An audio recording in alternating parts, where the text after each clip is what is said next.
내주는 신앙의 방패고 또 산성이고 능력이 되시는 줄로 믿습니다.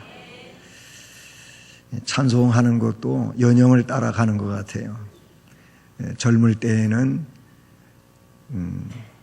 좀 템포도 빠르고 그리고 박력이 있고, 게다가 이제 나이가 들어가면은 그건 상관없어요. 그냥 박자도 뭐 그냥 내 마음대로 하면 되는 거죠. 아니 뭐 잘 못하셨다가 얘기가 아니고 잘 하셨습니다. 그 나름대로 잘 하셨습니다. 그런데 오늘 이 말씀에 보면은 우리 어른들이 별로 그렇게 좋게 여기지 않는 늙은 여자, 이런 얘기가 나와가지고 좀 기분이 언짢으실까봐 그러는데, 늙은 상태는 늙은 거고, 그렇죠? 근데 이 말씀에 보면은 여러분들이 해야 할 훌륭한 일에 대하여 말씀하고 있습니다. 나이가 점점 많아지고 이렇게 연로해질수록 꼭 우리 믿음의 사람들은 생각해야 될 일이 있는데, 오늘 말씀 제목처럼 훌륭한 어른이 되시기를 바랍니다. 훌륭한 어른이 되셔야 돼요. 근데 이 훌륭한 어른의 삶이 어떤 건지 그걸 오늘 말씀에서 나타내 주고 있습니다. 앞으로 이 말씀에 근거해서 우리 한나, 리브가 그렇다고 뭐 두 여전도의 어른들만 하는 게 아니고, 우리 시므온 어디 가셨나? 시므온도 마찬가지. 앞에 여기 보면은 역시 늙은 남자로는 그런 말도 나오거든요. 훌륭한 어른들 되시기를 주님의 이름으로 축복합니다. 이 말씀은 가정의 질서, 또 공동체의 질서, 이런 내용과 연관성을 가지고 있습니다. 우리 교회는 거룩한 공동체이지 않습니까? 이 거룩한 공동체인 교회 안에서 이 어른의 역할이 참 중요해요. 그래서 바울 사도는 그레데 섬에서 목회하고 있는 이 디도에게 그곳 어른들로 하여금 훌륭한 어른들이 되도록 말씀으로 그렇게 교육하고, 어른들이 그러한 훌륭한 삶을 살아갈 수 있게 해라. 가정에서도 어른의 역할이 정말 중요합니다.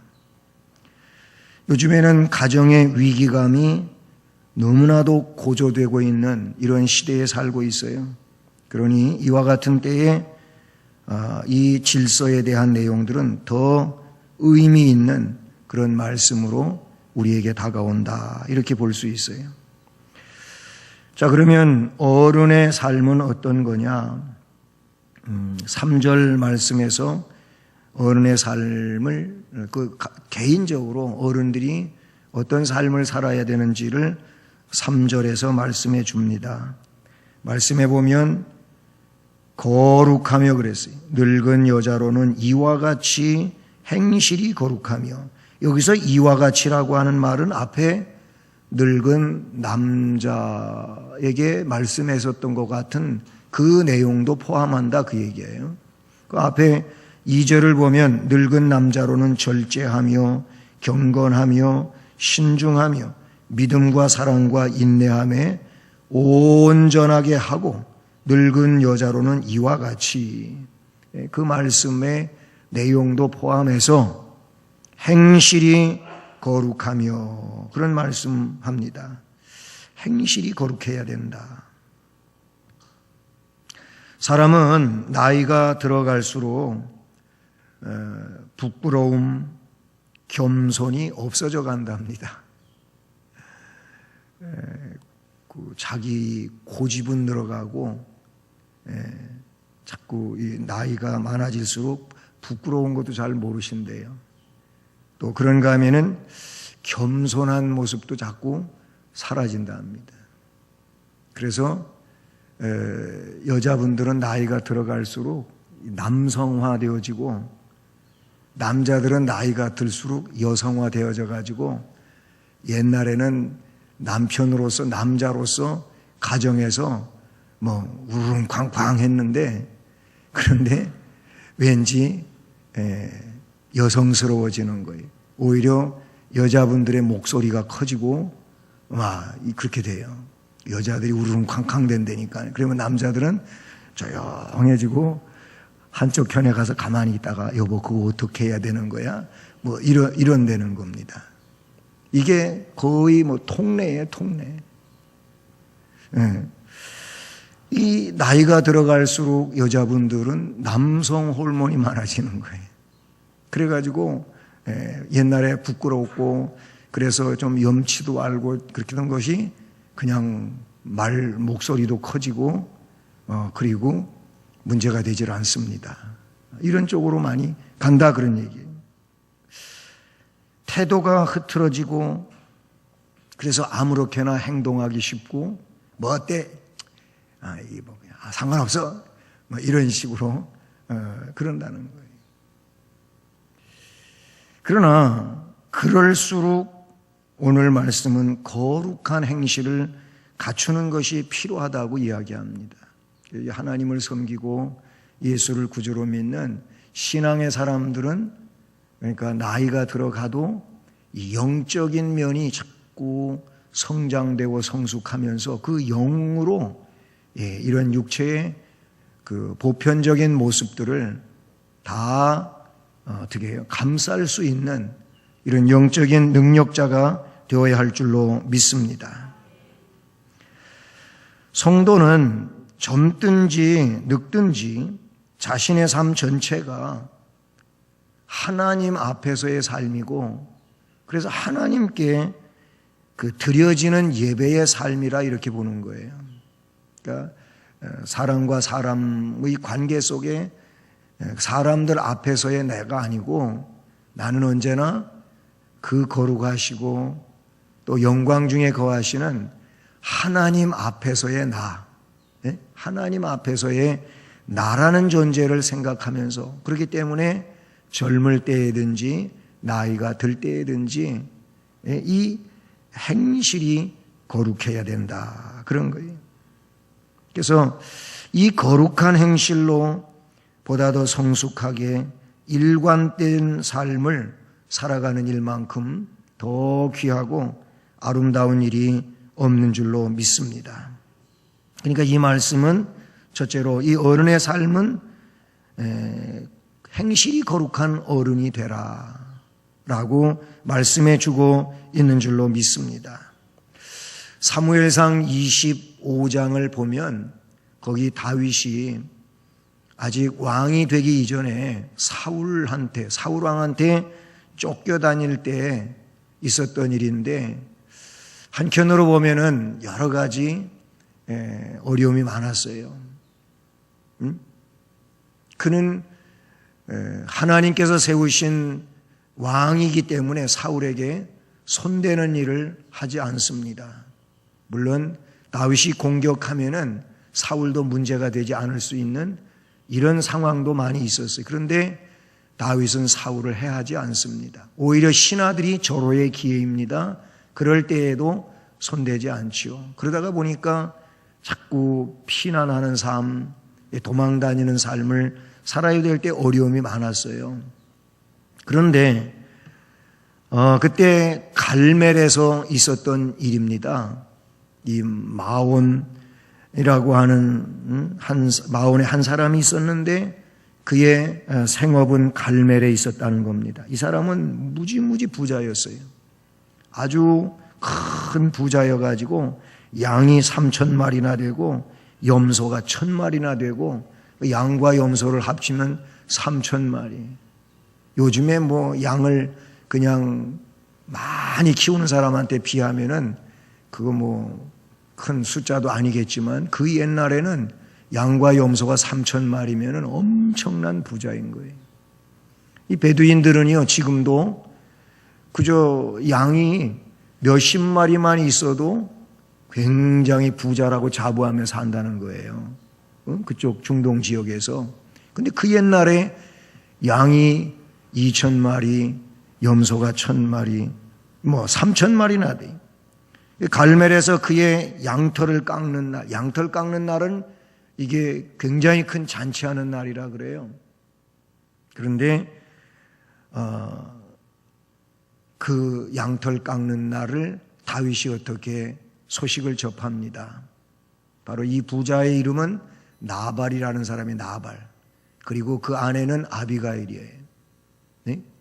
나발이라고 하는 이름은 어리석은 자라고 하는 그런 이름 뜻을 가지고 있대. 왜 그런 이름을 지었는지 모르지만은 나발이래요. 저는 그래서 나발, 사람들이 뭐 이렇게 시끄럽게 떠들고 나팔 불지 말라 그러는 것처럼, 그런데 조금 사투리로다가 나발 불지 마라 그래요. 쓸데없는 소리 떠드는 걸 나발 불지 말라 그러잖아요. 근데 나발이라는 그 사람이 있었는데, 양털을 부자는 부자인데 말씀해 보니까 이 사람은요, 어떤 사람으로 알려지고 있냐면 완고한 사람으로 행실이 악한 사람이고 갈렙 족속에 속하는 사람. 다윗도 유다 지파지요.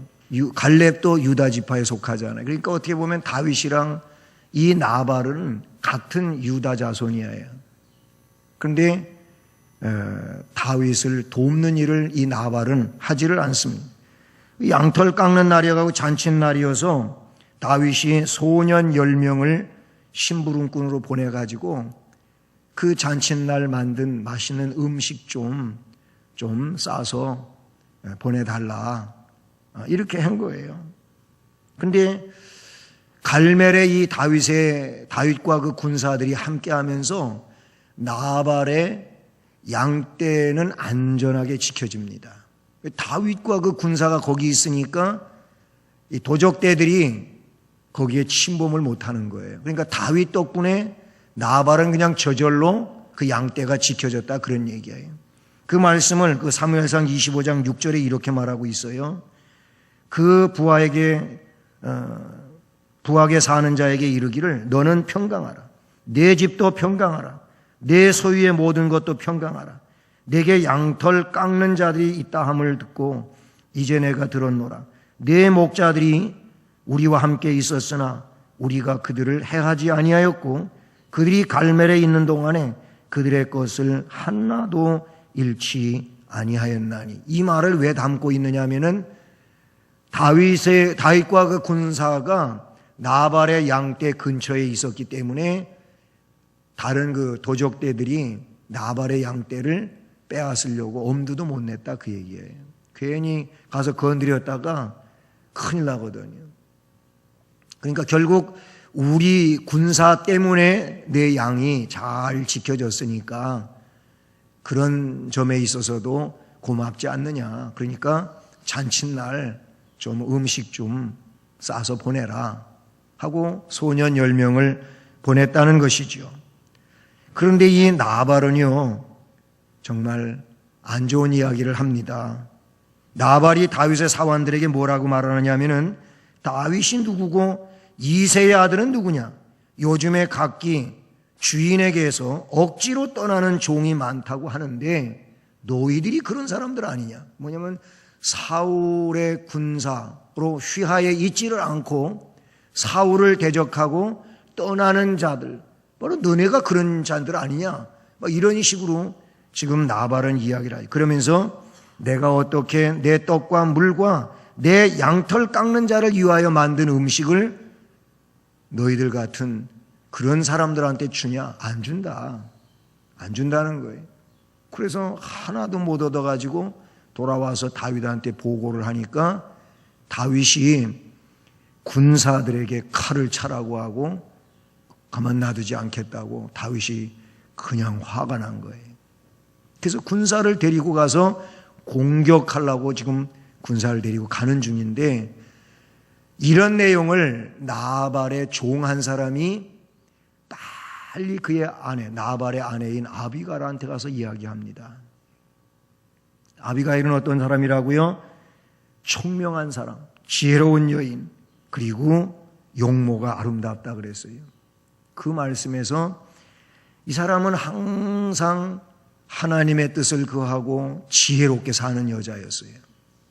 그래가지고 그 소식을 들은 이 아비가일은 이제 신하에게 주문을 해가지고 음식을 싸가지고 다윗의 군사를 향하여 나아갑니다. 네? 그리고 다윗의 군사를 만나가지고 그 앞에 무릎을 꿇고 다윗한테 잘못했음을, 남편이 잘못했다고 하는 일을 스스로 가서 잘못했다고 이야기하면서 살려달라는 그런 이야기를 하는 내용이 뒷부분에 쭉 나옵니다. 그 사무엘상 25장 23절 이하에 이렇게 말합니다. 아비가일이 다윗을 보고 급히 나귀 위에서 내려 다윗 앞에 엎드려 그의 얼굴을 땅에 대니라. 그가 다윗의 발 앞에 엎드려 이르되 내 주여 원하건대 이 죄악을 나 곧 내게로 돌리시고 여종에게 주의 귀에 말하게 하시고 이 여종의 말을 들으십시오 하고 다윗에게 사정을 요하는 내용을 쭉 이야기를 하면서 자기 남편이 잘못했지만은 그 잘못됨을 자기한테 돌리라는 거죠. 그러면서 다윗을 주로 표현하는 내용이 거기 쭉 나오는데 몇 번이나 나오냐면 28번이나 나와요. 이 문장 안에서 내 주, 당신은 주가 되지 않습니까? 훗날에 이 나라의 임금이 되실 분인데 괜히 어리석은 자가 함부로 말한 것 때문에 가서 피 흘리는 일을 해가지고 훗날 이것이 왕이 되는 데 있어서 좀 좋지 않은 그런 전적이 되면 안 되지 않습니까? 그런 이야기를 쭉 해나가는 그 부분을 말씀해 보고 결국 그 아비가일의 지혜로운 말에 의해 가지고 다윗이 진격해 가던 일을 철회합니다. 당신이 이 일을 막지 않았다면은 당신의 말대로 내가 피 흘리는 일을 했겠는데 근데 당신 때문에 당신의 그 지혜로움 때문에 내가 이런 일을 멈추게 되었다 하는 내용이 뒤로 이어지고 있는 것을 말씀에서 우리가 봅니다. 행실이 거룩한 이런 아비가일의 모습이 참 돋보인다 그런 얘기예요. 우리 어른의 삶은 오늘 이 말씀에서 이와 같이 행실이 거룩하며 그랬어요. 그 다음에 이어지는 말씀에서 두 번째로 모함하지 말아야 된다는 겁니다. 이 모함이라고 하는 말은 다른 말로 번역하면 참소라고 말할 수 있어요. 그런데 이 참소는 악마가 하는 일입니다. 악마. 욥기서에 보면 마귀가 이 사탄이 욥을 참소하는 내용이 나오지 않습니까? 욥을 참소해요. 욥이 참 신앙의 위인인데도 불구하고 그냥 욥을 자꾸 안 좋은 사람으로 그렇게 이야기하는 내용, 이게 참소라 그런 얘기예요. 그런데 이 말씀에 모함하지 말라, 참소하지 말라 그랬어요. 거짓으로 모략을 꾸며서 남을 해치는 행위가 모함이라 그런 얘기예요. 그런데 바울은 디도에게 어른들로 하여금 모함하지 말며 그랬어요. 정확한 이야기가 아니면 함부로 하는 일은 모함이 되고 헐뜯는 참소가 되고 그 일은 마귀에 속하는 이런 일이 된다는 것이지요. 교회 생활 가운데에서도 이 언사는 참 중요합니다. 그래서 누가 안 좋은 말을 해도 그 말을 막을 수 있는 사람이 되어야 되는 거예요. 같이 동조하고 함께 말하면 그것은 참소하는 일에 세력을 더하는 일이 될 것이고 하나님은 그 일을 절대로 묵과하시지 않는다라는 거예요. 어른의 삶은 오히려 덕을 세우는 말을 하는 것이라는 겁니다. 그 다음에는 많은 술의 종이 되지 아니하며, 술을 마시는 분은 없는데 대다수 술을 마시지 않는 분들이잖아요, 우리들은. 그런데 이 말씀에 그런 말씀이 나와요. 혹 그냥 한 모금쯤이야 마시는 사람이 있다면 이 말씀 앞에서 회개하시길 바라고, 조그만 애들이 있는 집은 조심해야 돼요. 애들이 다 이야기한다니까는요. 애들이. 우리 엄마 아버지는요, 맥주 잘 마셔요. 애들이 이런 얘기 한다니까요. 응? 몰랐지요. 애들 보는 앞에서 마셨거든. 그러니까 애들이 그거 보고 이야기하는 거예요. 그거 언제 얘기하냐면 주일학교에서 성경에 술 마시지 말라 그랬지 않냐? 그래. 우리 아빠 엄마는 술 마셔요. 이런다니까는요. 주일학교에서 심심치 않게 나오는 이야기라 그런 얘기.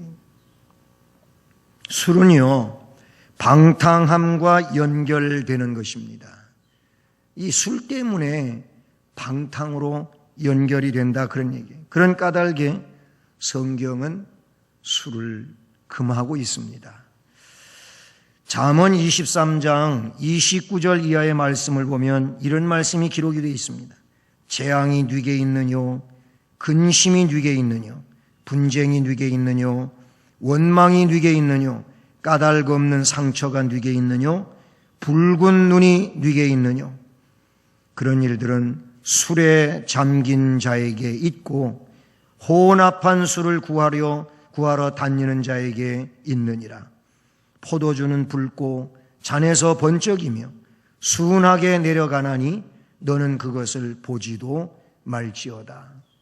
에베소서에 술 취하지 말라, 이는 방탕한 것이니, 그랬으니까 취하지 않으면 되지, 어디 마시지 말라는 데가 어디 있냐, 그런 데니까는요. 취하지 않으면 된다는 거예요. 에베소 5장의 말씀에 근거해가. 그런데 잠언 23장은 보지도 않았나? 이 말씀에는 뭐라고요? 보지도 말라. 그걸 보지도 말라 그래요. 보지도 말라. 너는 그것을 보지도 말라. 그것이 마침내 뱀같이 널 문다. 독사같이 널 쏜다.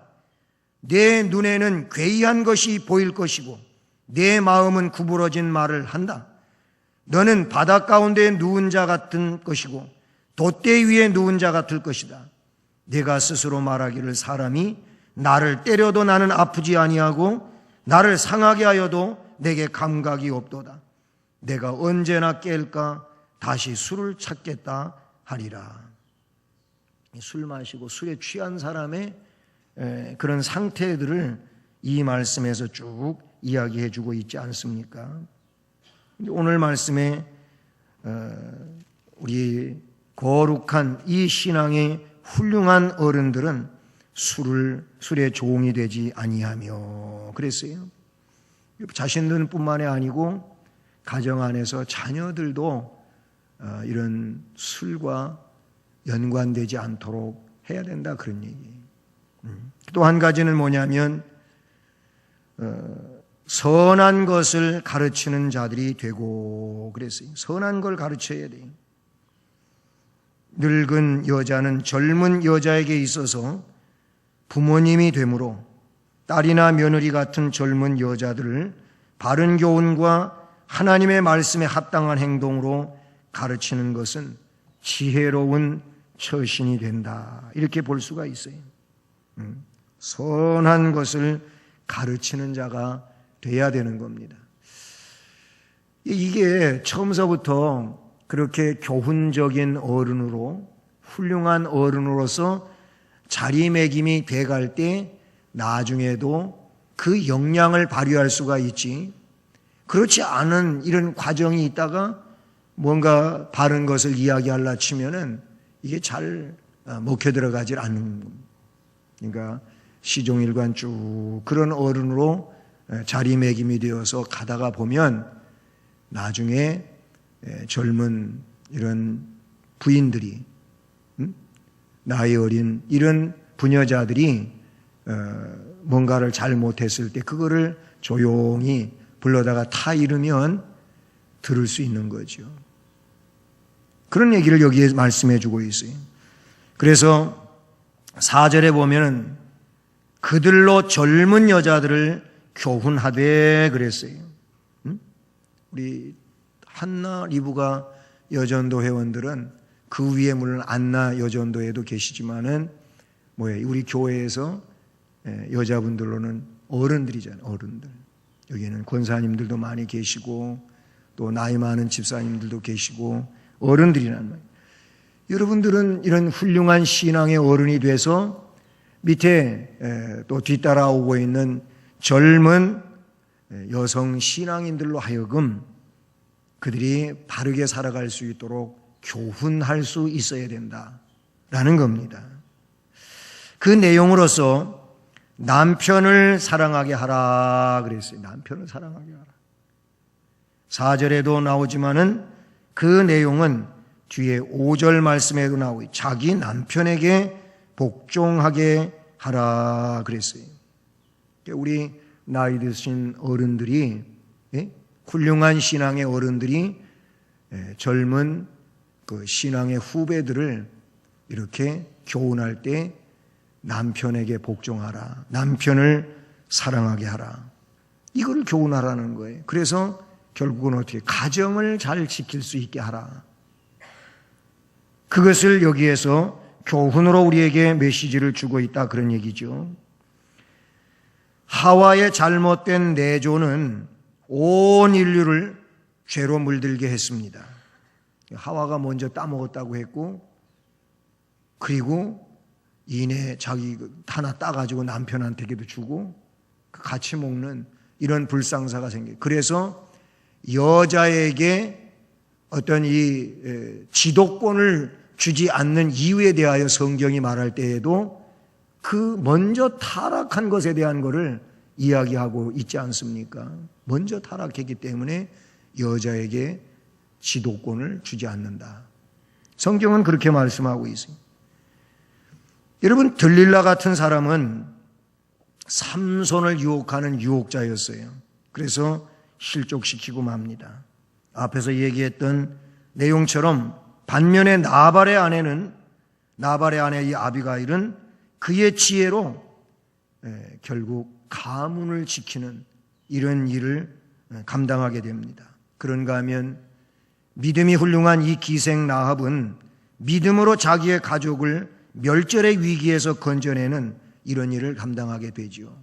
무슨 말씀이냐면 남편을 사랑하고 그 남편에게 복종하고 하는 일들은 뭐예요?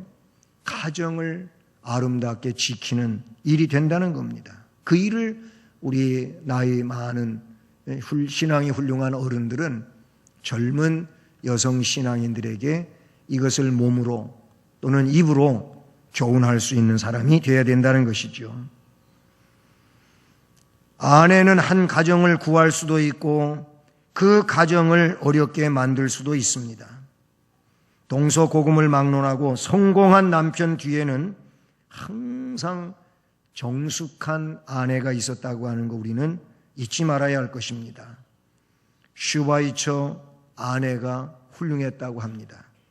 종교개혁자 역시 루터도 그랬습니다. 마찬가지로 아내의 훌륭한 내조는 가정의 조화를 이루며 남편을 훌륭하게 성공시킬 수도 있는 가장 중요한 요소가 된다는 것이죠. 또 우리 나이 많은 신앙이 훌륭한 어른들은 남편을 젊은 여인들이 사랑하게 하는 일만이 아니고 자녀를 사랑하게 하라는 겁니다. 자녀를. 남편과 자녀를 사랑하며 그랬어요. 역사나 성경의 내용을 통해서 볼 때 성현, 이 성경 위인들 배후에는 반드시 훌륭한 어머니가 숨어 있었다는 것을 우리는 잊지 말아야 할 것입니다. 모세의 훌륭함은 그의 어머니 요게벳에게 있었다는 것이죠. 사무엘도 세례 요한도 어거스틴도 웨슬리도 훌륭한 어머니가 있었어요. 그 이후에 사람들도 마찬가지가 되겠죠. 이처럼 어머니의 역할은 위대한 것인데 먼저 어머니 돼서 그 어머니로서의 가정을 지켜오고 그래서 훌륭한 신앙인으로서 그렇게 나이 드신 우리 어른들은 젊은이들이 아직 너무 잘 몰라서 하는 일이 있다면 그것을 옛날에 해왔던 일들을 거울 삼아가지고 자녀를 사랑하도록 우리 젊은 여성들에게 가르쳐야 된다. 그런 얘기인 것이죠. 그렇습니다. 남편을 사랑하고 자녀를 사랑하는 일은 매우 중요한 일인 줄로 믿습니다. 그리고 마지막으로는 5절 말씀에서 어떤 일을 또 젊은이들에게 교훈하라고 합니까? 신중하며 순전하며 집안일을 하며 선하며 자기 남편에게 복종하게 하라. 이는 하나님의 말씀이 회방을 받지 않게 하려 함이라. 하나님의 말씀이 비방을 받지 않게 그렇게 살도록 훈계하라는 거죠. 뭔 얘기입니까? 조신하게 집안일을 할 수 있도록 그렇게 하라는 겁니다. 우리 교회는 남자든 여자든 이런 질서가 있어야 되는 줄로 믿습니다. 요즘에는 어떤 교육적인 면을 보게 되면은 어떻게 보면 역으로 돼 있죠. 어른들은 많이 교육을 못 받으신 부분이 있고 지금 젊은이들은 아주 교육을 많이 받은 거예요. 거의 대학 졸업장을 다 갖고 있을 만큼 그렇게 젊은이들은 공부를 많이 하잖아요. 옛날 어른들은 그렇게 공부 못하신 분들도 없지 않아 있고요. 지식적인 면은 이렇게 차이가 나지만 그러나 지식이, 이 교육이 그 사람의 인격인 것은 절대 아닙니다. 그건 우리는 세상의 내용들로 봐서 알지 않습니까? 중요한 건 뭡니까? 오늘 말씀의 내용처럼 우리 어른들은 훌륭한 신앙의 어른이 되기를 바라는 겁니다. 이 훌륭한 신앙을 가지고 교육은 많이 했다 할지라도 인격적으로 제대로 잘 안 돼 있어서 어려움이 있다면 그 어려움을 바로 잡아줄 수 있어서 그래서 역시 훌륭하게 되어가는 이런 일을 감당하게 해야 합니다. 이것이 교회의 질서이고 사회의 질서인 줄로 믿습니다. 이 질서가 잡히지 않게 되면은 항상 혼란은 있게 마련. 이 혼란을 잠재울 길이 없는 거예요. 가정이 어지러운 것도 이 질서가 무너져서 그러는 거예요. 사회가 어지러운 것도 이 질서가 무너져서 그러는 거예요. 그러니까 한 가문이나 가정적으로도 어른이 그 후손을 잘 이끌고 있어야 된다는 거예요. 어른을 무시하고 어른을 함부로 대하고 그러면 거기서부터 모든 문제는 삐뚤어지게 돼 있고 그러면 그런 내용들이 불행을 자초하는 이런 일이 된다는 것이죠. 사랑하는 여러분, 당시 그레데인들의 가정 도덕은 이 말씀을 보면은 건전하지를 못했었습니다.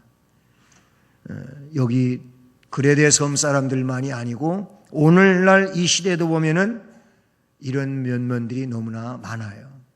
그러다가 보니까 사회적 혼란, 가정적 혼란, 우리 심령들 또한 불행한 이런 일들이 많이 있다는 사실이죠. 남성을 오른손의 검이라고 한다면 여성은 방패라고 한답니다.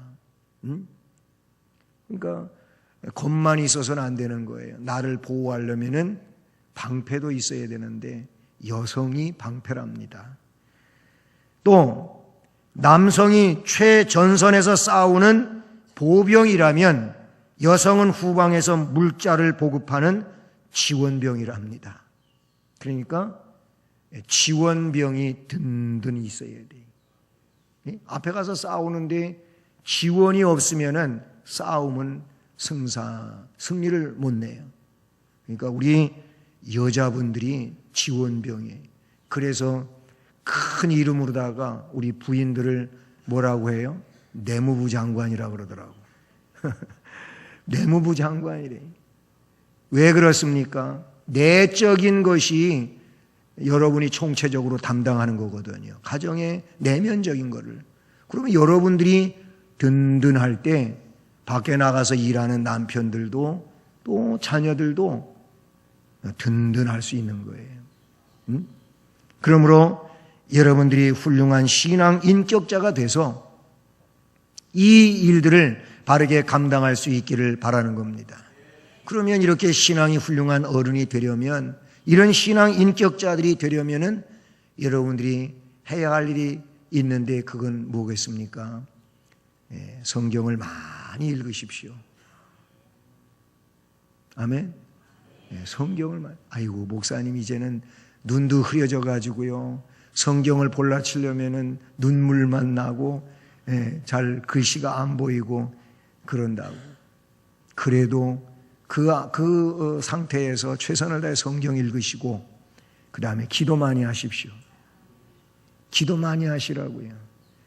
기도 많이 해요. 그리고 모든 예배를 귀중하게 여기고 예배 생활 잘 하시기 바랍니다. 젊을 때 같이 막 그냥 바삐 돌아치면서 일할 만한 그런 상태도 아니잖아요, 이제는. 그러니까 그렇게 일로 안 하시는 상황이니까 이제 할 일은 성경 많이 읽고 기도 많이 하고 예배는 모든 예배는 다 그냥 빠지지 말고 잘 드리겠다고 하는 이 마음이라면 훌륭한 신앙의 어른이 될 것이고, 훌륭한 신앙의 어른 된 여러분들이 그렇게 젊은이들을 훈계하면서 그들을 또 세워가는 이 아름다운 역사를 담당하게 될 줄로 믿습니다. 이런 은혜가 여러분 안에 함께하기를 주님의 이름으로 축복합니다. 사랑의